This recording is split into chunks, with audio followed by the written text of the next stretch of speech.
When I stumbled out of my first concert in the spring of 1998, I couldn't even hold up my head. My 17-year-old ears were buzzing and a trickle of blood ran down the side of my neck from a hoop earring that had been ripped out in the mosh pit where I had left every last scrap of my adolescent rage. Just months after the release of their defining album Around the Fur, I was already infatuated with the California nu metal band Deftones. My mother picked me up from the Louisville brewery where they'd performed, 2 hours from the Kentucky town where I grew up. She was understandably shocked at the sight of me, and let me know it, but I couldn't hear a word she said as we drove off. As a fan of many nu metal, alt metal, and industrial bands that reigned at the time, particularly Korn, Deftones, 9 Inch Nails, Tool, and Rage Against the Machine, I'd go on to reclaim that sensation over the next few years. I felt baptized in the highly emotional music that candidly examined themes of misery, loss, and alienation, feelings expressed in urgent vocals, guttural sounds, screams and growls. It's easy to forget how popular this sound was. Freaks ruled, and not just figuratively.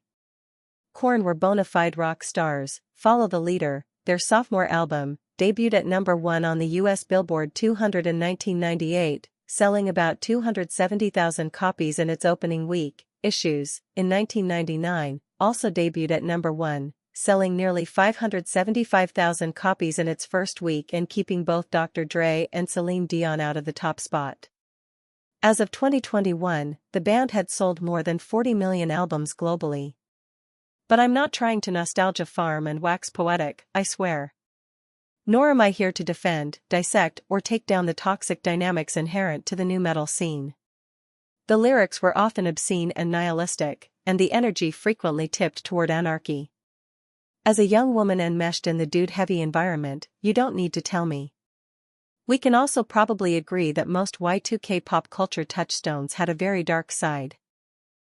This instead is an ode to a realization that those of us who came of age in that moment were the last wave of disaffected youth to have something we didn't even know we had, something we were all about to lose, the ability to express ourselves freely in public without the ever-looming specter of perpetual surveillance, digital documentation, and social media receipts. When we raged, we never considered that we were being watched, because we weren't.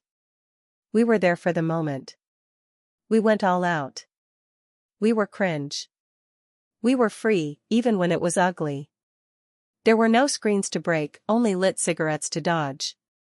These days, loneliness and isolation are epidemics, in no small part because of technology.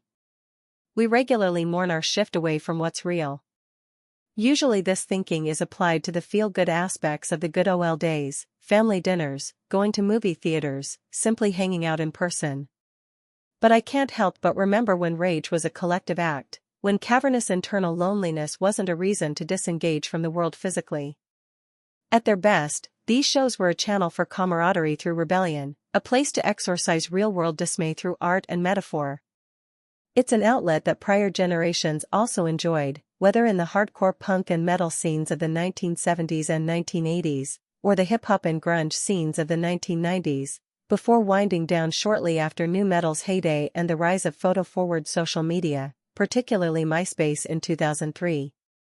In Korn's hit Blind, off the group's self-titled debut album in 1994, the lead singer Jonathan Davis feverishly repeats, I can see I'm going blind." The lyric conveys the awareness of an inflection point and of an impending loss, the desperation of straddling two states of being, of having something critical and having little say as it slips away. Today, we're steeped in rage, which always finds a release. But like many once shared experiences, it has often become a private act demonstrated primarily from behind a keyboard, whether in texts between individuals or public comments posted online. When rage does emerge en masse now, it's almost always through a political lens. And it comes with the acceptance that your face and identity may be captured, and even used against you. That stands in great contrast to a time when adolescent rage could be a fitful state of confusion without a clear point of view or a digital shadow. Nu metal fell out of the mainstream relatively quickly, with Woodstock '99 hastening its collapse, then rock music started disappearing from the charts altogether. But with Gen Z's interest in the before time swelling, a revival is afoot. It's evident in fashion trends including oversized JNCO-type jeans, and in the demand for tangible media like vinyl records and CDs. Korn headlined Lollapalooza in August, sharing top billing with Olivia Rodrigo. Korn filled stadiums on tour with System of a Down this summer. And it was announced this week that these two bands, along with Deftones, will serve as headliners for next year's Sick New World Festival celebrating the music of that era at two huge shows in Las Vegas and Texas. You don't need Billie Eilish wearing a Korn shirt on stage to signal a nu metal renaissance, but it doesn't hurt. Just see Lola Young's video for Conceited, a Y2K-era vision, complete with electric guitar riffs and a headbanging scene with not an iPhone in sight. It suggests a sort of dreamscape, Gen Zers surrounded by darkness, eyes closed, present in their bodies and a crowd pulsating with human emotion, no one reaching for their digital escape pod. Of course, some artists have started banning phones in their crowds in recent years. Often this is for copyright reasons or to stem low-quality recordings from proliferating, but other times it's to foster what once was.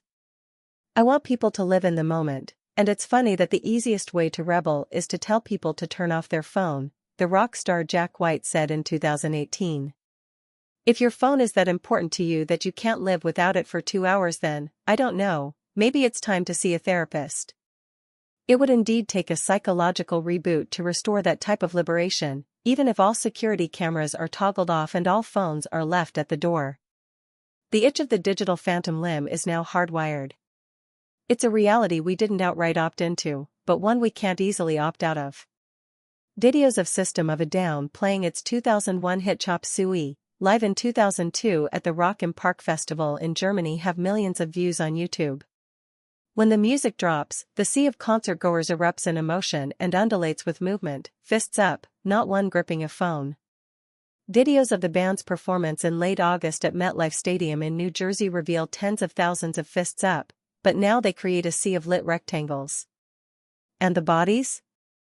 Standing predictably still so as not to jostle the recordings.